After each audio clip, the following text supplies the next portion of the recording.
దండాధిపాడి మునడకరోహర రోహర రోహర. చిత్తూరు నగరంలో మొట్టమొదటిసారిగా పల్లెలో వెలిసి ఉన్న సుబ్రహ్మణ్య స్వామికి తైపూసం అనేది ఉత్సవం జరుగుతాయి. అటువంటిది చిత్తూరులో నగరంలో చేయాలనేసి సంకల్పంతో శ్రీ కాలభైరవ చారిటబుల్ ట్రస్ట్ వారు మొట్టమొదటిగా ఈ కార్యక్రమాన్ని నిర్వహించారు. మన ఆలయంలో అంటే నాకు చాలా ప్రీతికరమైన అగతీశ్వర స్వామి అంటే చాలా ఇష్టము. కాబట్టి ఈ ఆలయం నుంచి తైపూసం అనే ఉత్సవం చేయించాలనేసి సంకల్పంతో ఈ ఉత్సవాన్ని మొదలుపెట్టాము. మన ఆలయ ప్రధాన అర్చకులైన శివకుమార్ శివాచార్య గారితో మాట్లాడితే ఆయన సంకల్పం చేయించారు. ఇంతవరకు నిరంతరంగా ఈ కార్యక్రమం చేస్తున్నది.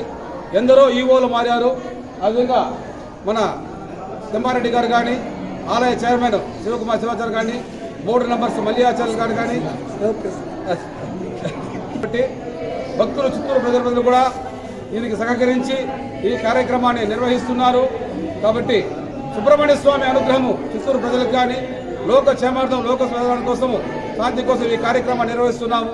కాబట్టి అందరికీ సుబ్రహ్మణ్య స్వామి అనుగ్రహం కలగాలనేసి తైపూసముకు ఆ సందర్భంగా అరోహర